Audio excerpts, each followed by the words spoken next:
बोलिए श्री विश्वनाथ भगवान की जय हो। वेदों ने सत कह करके जिस ब्रह्म को प्रतिपादित किया है, पुकारा है, वही ब्रह्म शिव और शक्ति के रूप में प्रकट होते हैं, स्त्री और पुरुष के रूप। स एव ही द्विधा जातः पुंग स्त्री रूप प्रभेदतः यह पुमांसा शिवाख्यात स्त्री शक्ति साही कथ्यते। तो वह सत रूप में प्रतिपादित जो ब्रह्म थे वह दो भागों में विभक्त हो गए, एक शिव के रूप में, एक शक्ति के रूप में। शिव और शक्ति के रूप में, पुरुष और प्रकृति के रूप में। तो वहां पर उस भगवान शिव ने अपने रहने के लिए 5 कोस में फैला एक सुंदर नगर बनाया। उसी नगर को काशी के नाम से जाना जाता है। बोलिए श्री काशी धाम की जय हो। निर्माय प्रेषितम तस्त्वं निर्गुणेन शिवेन च अंतरिक्षे स्थितं तच्च पुरुषस्य समीपतः। और इस काशी नगरी को भगवान शिव ने निर्मित किया और अपनी शक्ति से कहा कि अब मैं इसी काशी में नित्य निवास करूंगा, इसी काशी में नित्य निवास करूंगा। आगे चलकर के जब भगवान विष्णु प्रकट हुए तो इसी काशी में उन्होंने तप किया।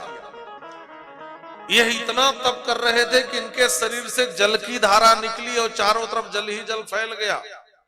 ऐसा लगा काशी नगरी भी न डूब जाए। तो भगवान शिव ने इस काशी को अपने त्रिशूल पर स्थित कर दिया। अपने त्रिशूल पर 5 कोस की इस काशी को भगवान विष्णु तप करते समय अपने सिर को हिलाए तो उनके कान से जहां मणि गिरी वह मणिकर्णिका तीर्थ के नाम से प्रसिद्ध हो गई। ततश्च पतितः कर्णान मणिश्च पुरतः प्रभो तद्बभूव महत्तीर्थम नाम तो मणिकर्णिका। और यहां पर भगवान शिव अभिमुक्त शिवलिंग के रूप में, विश्वनाथ के रूप में प्रतिष्ठित हुए। बोलिए श्री विश्वनाथ भगवान की जय हो। महाराज अभिमुक्तेश्वरम लिंगम काश्याम तिष्ठति सर्वदा मुक्तिदात्री च लोकानाम महापातक नाम।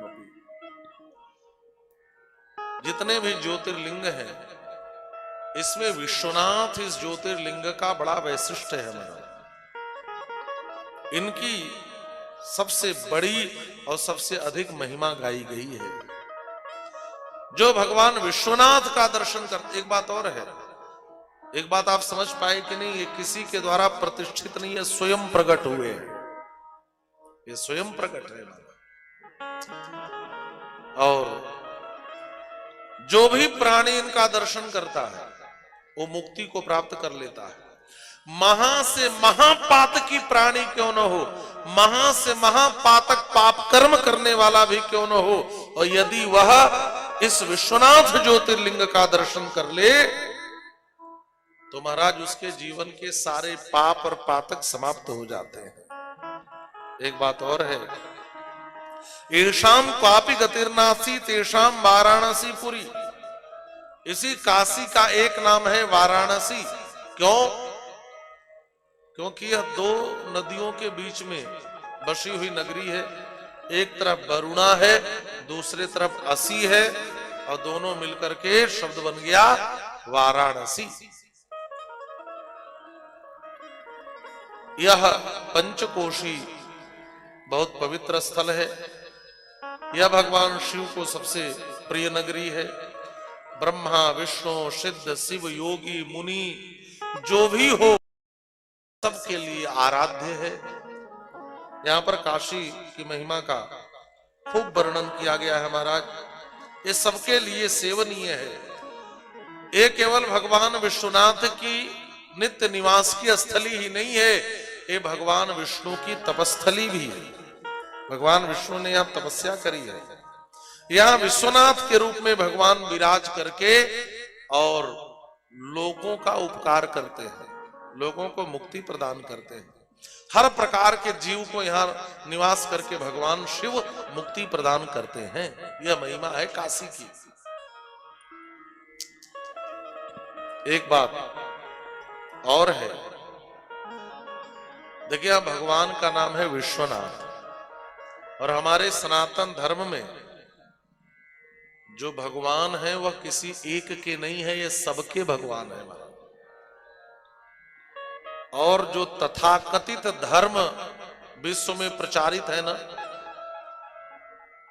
उनके द्वारा जो प्रतिपाद ईश्वर है, वो उनके धर्म को जो मानता है वो केवल उसी के भगवान होते हैं। लेकिन हमारे यहाँ भगवान का नाम है विश्वनाथ, हमारे यहाँ एक भगवान का नाम है जगन्नाथ। हमारे भगवान सबके नाथ होते हैं, सबके नाथ होते हैं, जगत के नाथ हैं, विश्व के नाथ हैं।